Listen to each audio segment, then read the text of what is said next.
This is a book review of the greatest book ever written, and the only book one of my buddies has ever read in his entire life. It is very difficult to get these recipes for smoked meats and so forth. It's all handed down by Italian nonos and Hungarian goulashes and so forth. Smoking up some Schinkenspek. It's going a little long because, as you see, it's a huge chunk of meat. But enough about my love life. Don't mind if I don't, but I also prefer if I do. Any old port in a storm does have the magic ingredient, but what you're looking for if you're looking for any kind of old world wine is mise en bouteille au château, or whatever that is in Italian. That means put in the bottle, bottled at the chateau. That means whoever owns the chateau is also bottling it. So there's some familial pride involved. You don't want those ones what are appellation contrôlée, which means, yes, they're a Bordeaux, but it could be grapes from anywhere in Bordeaux put together in a vat in Lyon. You know? You want mise en bouteille au château. Less sulfites that way too. Less hangover. A German Schinkenspek goes with a light smoke. This is not that. This is proper Kanakistan back bacon you've heard of. Canadian bacon. This is heavy hickory smoke with a bacon wrap on the outside and a pork loin on the inside. All wrapped up with a little layer of gelatin and then cotton twine.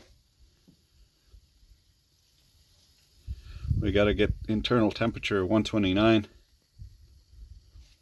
This Chinesium instrument, I don't really trust it, so I'll get up a little higher, or in this case a lot higher. We are good to go. Clearly hot enough.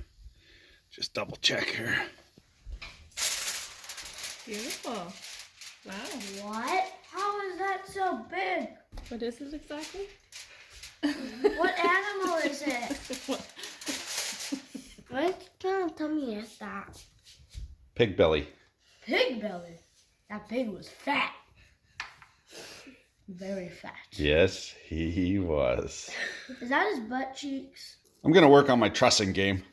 This one, a little pug fugly. I'll do better next time. This will take a while. How do you eat a mammoth? One bite at a time. This will take a while to work through. But I would appreciate if you got any recommendations for proper recipe books for making smoked meats and preserving meats and all that sort of cultural heritage stuff. You know, Italian or any. It's really difficult to find, and there is still a whole lot of heuristic knowledge that cannot be found on tinternets. It's either in books or it's handed down from grandpa to, you know. You don't want that end piece, it's too smoky. We set aside a tenth for the hens and the puppies.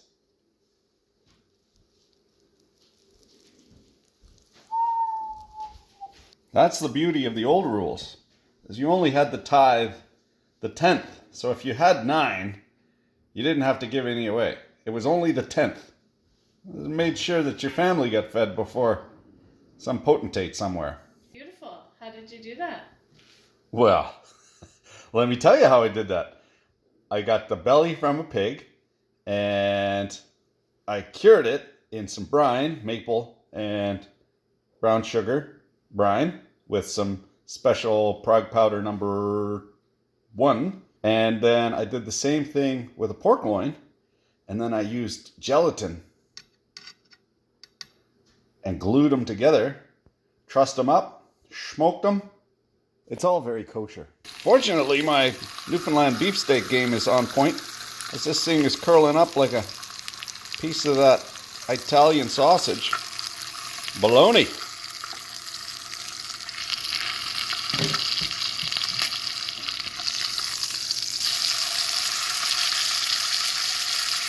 Oh, you could make a flour, a meat flour. That gives me an idea.